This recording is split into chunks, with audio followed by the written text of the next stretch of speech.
فیض آباد سے اڈا ختم کیے جانے پر مری اور گلیات کے ٹرانسپورٹرز کا احتجاج رنگ لے آیا۔ اسلام آباد کی انتظامیہ نے متبادل جگہ فراہم کر دی۔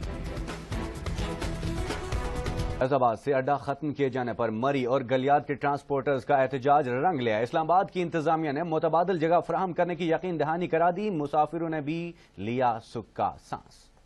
اے نیوز کے نمائندے عثمان علی کی رپورٹ کے مطابق فیض آباد سے اڈا ختم ہونے پر اسلام آباد میں 17 میل کے قریب ٹرانسپورٹرز کا دھرنا دوسرے روز بھی جاری ہے، جس سے مقامی شہریوں کے ساتھ سیاحوں کو مشکلات کا سامنا ہے۔ ہائیسٹ یونین کے جنرل سیکریٹری اسماعیل عباسی، فیصل عباسی اور دیگر عہدیداروں کا کہنا ہے کہ 35 سال سے اس اڈے سے مسافروں کو سہولیات فراہم کی جا رہی تھیں، لیکن چند روز قبل بغیر کوئی وجہ بتائے انتظامیہ نے اڈا مسمار کر دیا۔ انہوں نے بتایا کہ گاڑیاں کھڑی کرنے کے لیے متبادل جگہ فراہم نہیں کی گئی۔